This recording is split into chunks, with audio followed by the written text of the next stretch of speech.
Now let us try a few practice exercises. Let me create another package. Right click on source, new package, and then let me create a package called day1.exercises.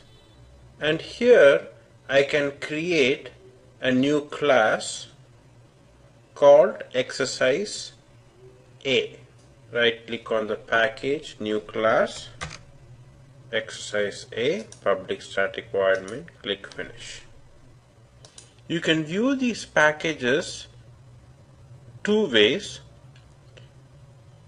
Click on this, click on package presentation. You can either view them in a flat manner, that is, it will show like day1.examples, day1.exercises, etc. Or you can view them in a hierarchical manner. Click on package presentation and say hierarchical. So what happens is it will say like day 1, and within which it will show you all the packages and the methods or classes inside those particular packages. So for this first exercise, let us take a look at this data. Imagine I have this data, that is salary and tax rate. I want to write a program to calculate the tax. Now up to $15,000 the tax rate is 10%. From 15,000 to 40,000 the tax rate is 20%, and above 40,000 the tax rate is 30%. So write a program to calculate the tax.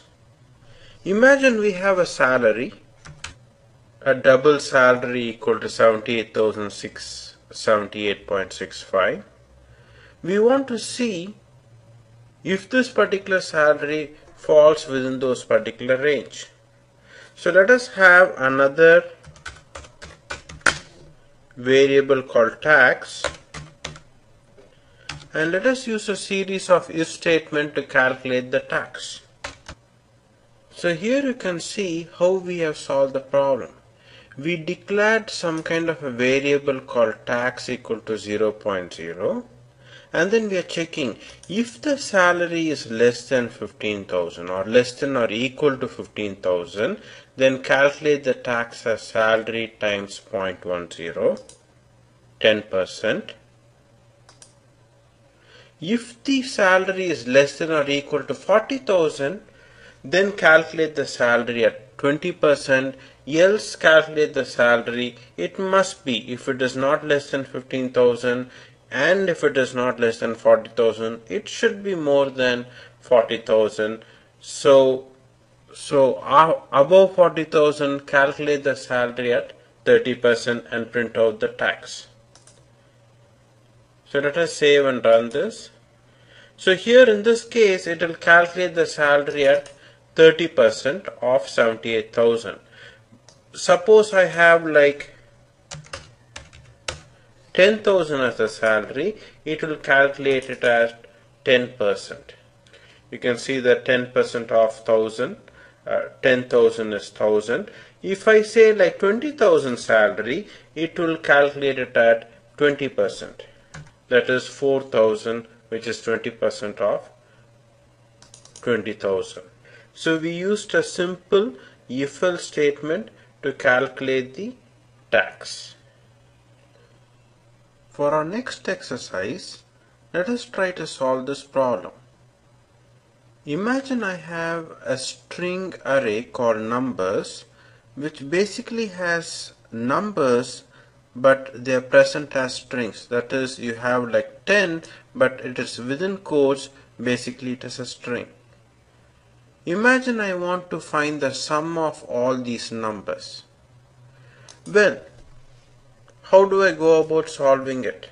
Let me first declare a variable int total equal to 0, and let me try to loop through these numbers, loop through these string data.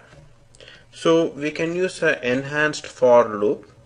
Now I cannot say something like this, This will not be acceptable. I cannot say total equal to total plus temp because temp is a string. So how do I convert this particular 10 into an integer? I can use a wrapper class. I can say something like this. I can say total equal to total plus integer dot parseInt of temp.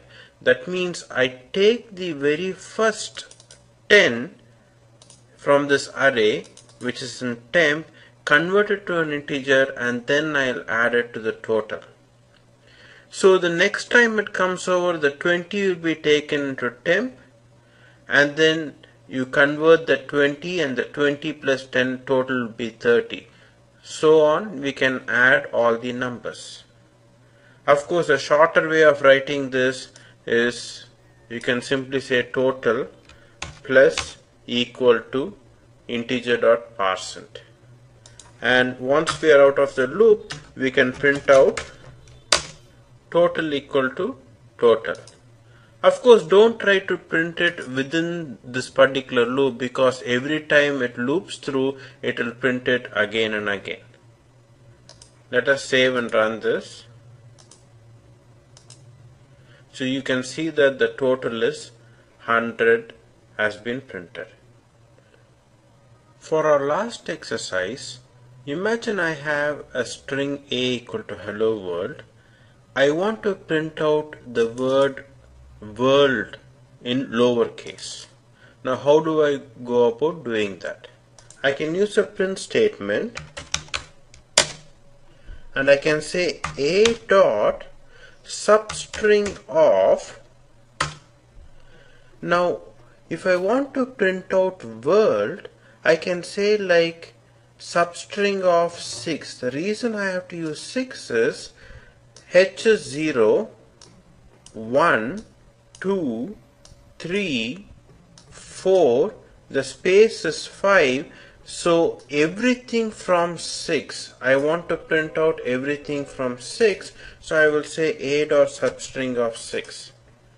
So when I save this and run it, you will notice that the word will be printed, but you can see that the W is in capital case. I want everything in lower case. So if I want to convert this whole thing into lower case, all I have to do is put a dot here and then say to lower case. Now you can save it, Ctrl S, and then run it. Now you got the world printed all in lower case. So with this, we end our day 1 exercises.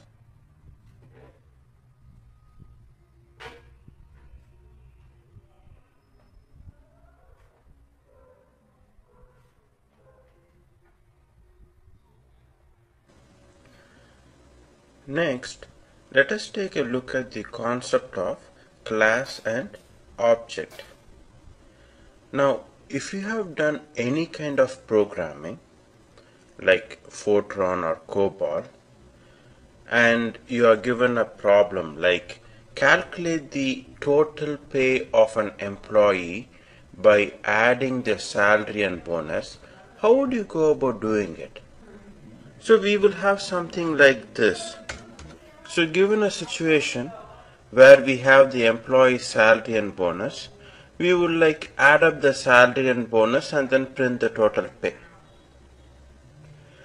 Or if you have done some COBOL or Fortran, we may call a method or a subroutine here. So here if you notice, we are taking the input of salary and bonus and then we are calling some kind of a function or subroutine to calculate total pay, and then this function will calculate the total pay and then we will print the total pay. So this used to be the old way of writing programs, a kind of a top-down approach. The program starts the beginning here and then it ends here, and then you run this program again and again for various employees. Like for an employee like Alex, we will take a salary and bonus we will call this function which will calculate the total pay, and then we will print the total pay for Alex. For Linda, we will run this program again. We will get the salary bonus, and then we will call a function to calculate the sum of salary and bonus, and we will print the total pay. But in object-oriented programming, the same program of calculating total pay is written in a different manner. In object-oriented programming, there is first something called as a class. Now, don't worry about what a class is. Now, this class will have those two data, that is salary and bonus. And then it will have this function, or what they call a method, which will calculate the total pay by adding the salary and bonus. So here you can see that what happens is there's a class called employee, which has like two data, that is like salary and bonus, and then it has like a kind of a method which will add up the salary and bonus and print the total pay. Now in some other place we will have some kind of a main method where we will create employees like this, like employee Alex, Linda, John. Now if you remember, this syntax is very similar to this, like integer x comma y comma z. Like we have integer x comma y comma z, we will have employee Alex comma Linda comma John. Now if you remember, when you say integer x comma y comma z, that means x can hold an integer, y can hold an integer, and z can hold an integer. That is, you can assign some integer to x, you can assign some integer to y. Same way, when you look at this, when you say employee Alex comma Linda comma John, that means Alex can hold an employee, Linda can hold an employee, and John can hold an employee. Just like x can hold an integer and y can hold an integer. So what does it mean by holding an employee? Now when you say int x, that means x can hold an integer, and when you say employee Alex, that means Alex can hold an employee. That means Alex will have his own salary, will have his own bonus, and will have his own calculated total pay. That means you can say Alex dot, since employee has a salary, Alex will also have a salary. Dot salary equal to say 90,000. Alex dot, since employee has a bonus, Alex will also have a bonus 20,000. And since employee has a method called calculate total pay, Alex will have a calculate total pay method. So what happens now is, when Alex calls this calculate total pay method, it will call this method called calculate total pay, and it will add up the salary and bonus. But whose salary and bonus will it add? Since Alex is the person who calls this particular method, it will add up Alex's salary and bonus, that is $90,000 and $20,000, and it will print out over here 110,000. Same way for Linda, Linda will have her own employee. That is, Linda is a type of employee, so Linda will have access to her own salary, her own bonus, and she can call her own calculate total pay. That is Linda.salary, and Linda can call her own calculate total pay. So over here, when Linda calls calculate total pay, what happens is it will come here and it will add up salary and bonus. Whose salary and bonus? Since Linda is the person who called this method, it will add up Linda's salary and bonus and it will print out $120,000. This Alex, Linda and John are what you call objects. This Alex, Linda and John are what you call objects. So what is an object? So an object can be defined as a copy of a class. So if you notice, Alex is nothing but it has a copy of the class employee. Because employee has salary and employee has bonus, Alex will also have a salary, also will have a bonus, and Alex will have its own copy of calculate total pay method. Since Linda is a type of employee, that means Linda has a copy of employee. That means Linda will have her own salary, her own bonus, and her own calculate total pay method. So an object can be defined as copy of a class. And some people even call it instance of a class. So if that is the case, what is a class? A class is a template for an object. A template. The meaning of template, if you remember, like if you use MS Word document, you can create new documents from like templates, existing templates. And then you can type in your own letter. So same way, this is nothing but a template. You create copies of this class employee and then you assign your own data for each and every object. So a class is nothing but a template for an object. Now what does a class usually contain? This is called data. This double salary and double bonus is called data, and this is called a method. So a class usually contains like data and methods. It will have multiple data and multiple methods. So a class contains data and methods. Now let us look at another example.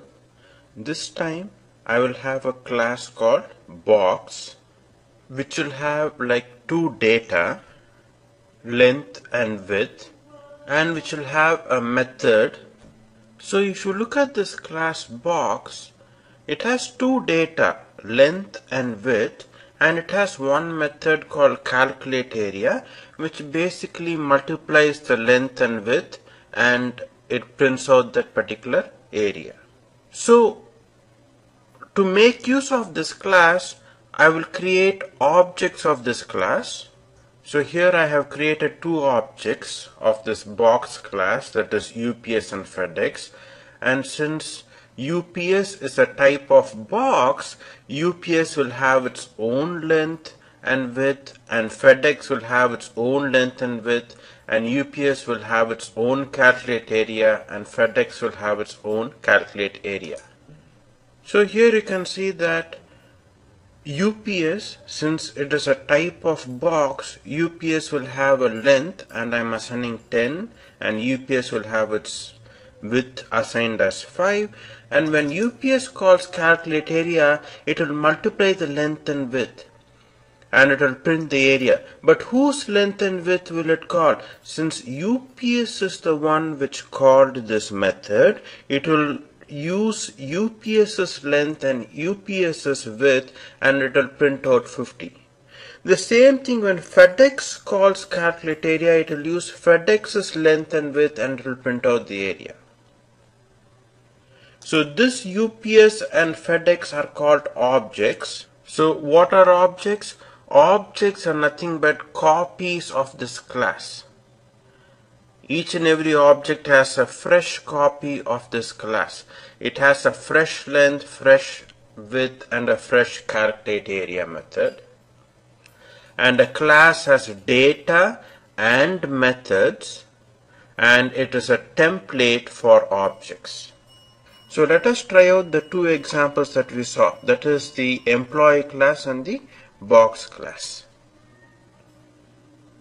Now let us create a package called day2.class and object.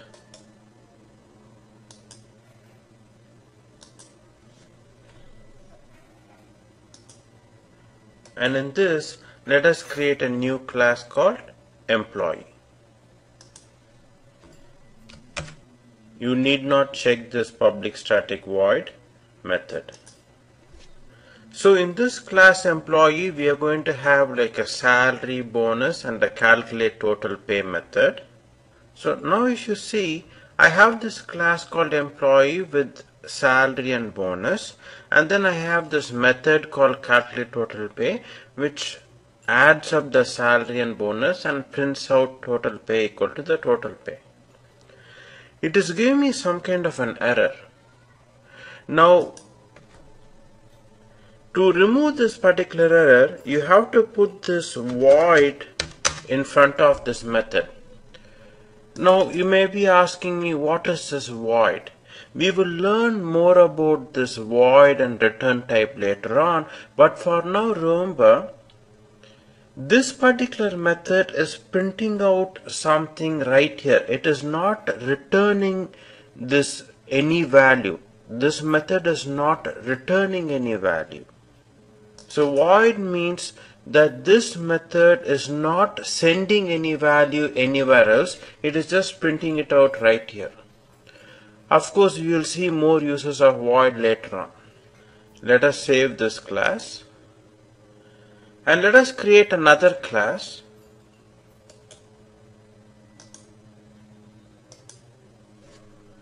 In the same package, and we'll call this like test employee. And here let us select public static void main.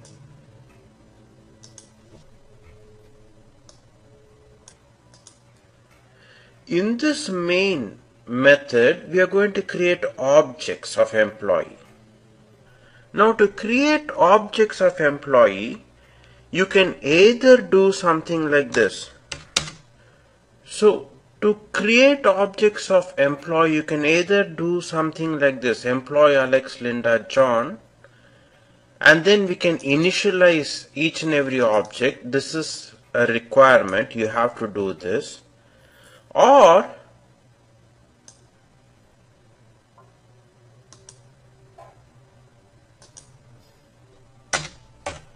you can say employee Alex equal to new employee.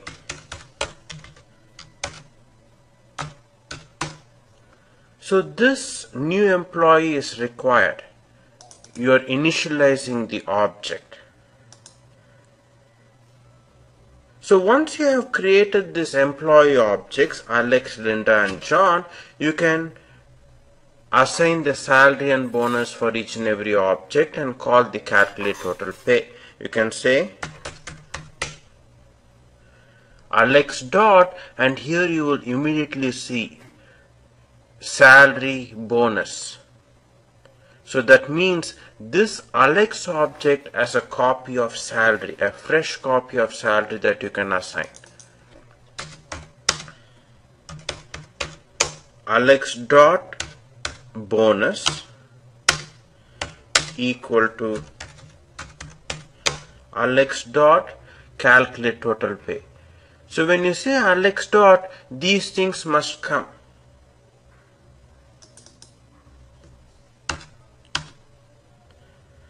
Now when you run this, save it and run this particular main method, right click run as Java application, you will see that the total pay of 110,000 is printed.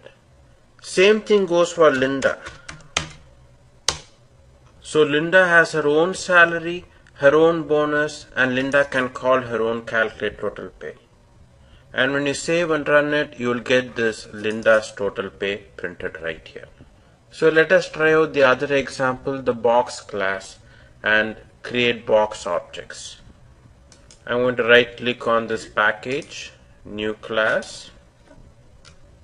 So in this box class, I have like a length, width and a calculate area method, which basically multiplies the length and width and then prints out area equal to area. And to test this box class, I'm going to create a test box class with the public static void main method.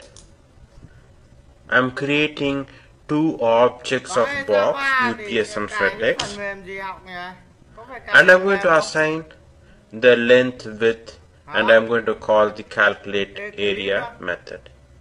So when you run this box class, this main method in the box class, right click, run as Java application, you will see that the area is 50 for this UPS and area is 42 for this FedEx. Now a few conventions while creating classes. Class name should always start with a capital letter. Now these are conventions, not a rule. It will work even if you have a lowercase e here, but then follow the convention so that your code looks neat. For data always starts with a lowercase. Now if you have two words like salary of employee, that means the next word will start with the capital letter. So you can have data like this, salary employee or something like that. Then the next word will start with a capital letter. But if you have only one word, it's all lowercase.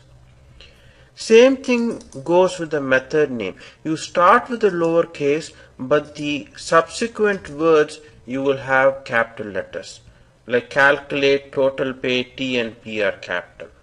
So here also if you notice the double total pay, the T is small letter, but the P is capital letter. Also, if you have like lots of classes opened here and you feel like, I want to close the others, you can just right click on the class and say close others, so you'll have only one class open at a time.